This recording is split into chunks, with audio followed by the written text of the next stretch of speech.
حضرت سہل ابن سعد رضی اللہ عنہ فرماتے ہیں کہ نبی اکرم صلی اللہ علیہ وسلم نے فرمایا، جو شخص مجھے دو جبڑوں کے درمیان والی چیز یعنی زبان اور دو ٹانگوں کے درمیان والی چیز یعنی شرمگاہ کے جائز استعمال کی ضمانت دے، میں اسے جنت کی ضمانت دیتا ہوں۔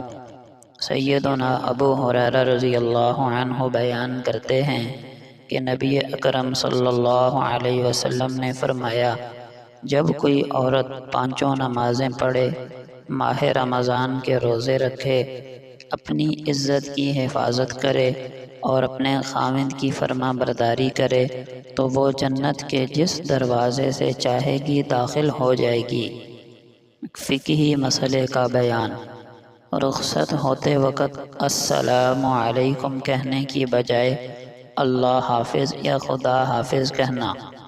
رخصت ہوتے وقت خدا حافظ یا اللہ حافظ کہنا اگرچہ جائز تو ہے، لیکن چونکہ رخصت ہوتے وقت بھی سلام کرنا سنت ہے، لہٰذا رخصت وقت اللہ حافظ یا خدا حافظ کہنے کے بجائے السلام علیکم ورحمۃ اللہ وبرکاتہ کہنا چاہیے تاکہ سلام کی سنت پر عمل ہو سکے۔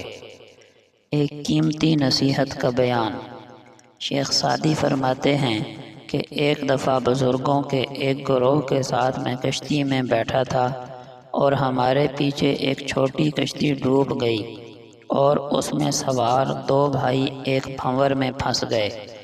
میرے ساتھی بزرگوں میں سے ایک نے ملاح سے کہا، جلد دونوں بھائیوں کو بچاؤ، تمہیں ہر ایک کے عوض 50 دینار دوں گا۔ ملاح پانی میں کود پڑا اور ایک بھائی کو بھنور سے نکالنے میں کامیاب ہو گیا، لیکن دوسرا ہلاک ہو گیا۔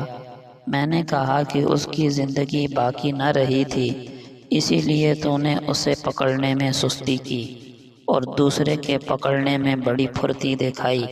ملاح ہنس پڑا اور کہا کہ جو کچھ تو نے کہا ہے وہ بھی درست ہے، لیکن ایک اور سبب بھی ہے۔ میں نے کہا وہ کیا؟ کہنے لگا، اس کو بچانے کی خواہش میرے دل میں زیادہ تھی، کیونکہ ایک دفعہ میں جنگل میں سخت تھک گیا تھا اور اس نے مجھے اونٹ پر بٹھا لیا اور دوسرے کے ہاتھ سے میں نے لڑکپن میں ایک کوڑا کھایا تھا۔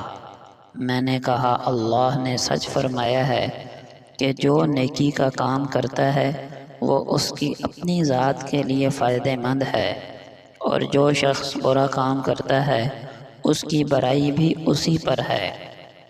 سبق: نیکی کبھی ضائع نہیں جاتی۔ جو تم آج کسی کے لیے کرتے ہو وہ کل تمہارے ساتھ ہو سکتا ہے، اس لیے بھلا سوچو، بھلا کرو، کیونکہ وقت بدلنے میں دیر نہیں لگتی۔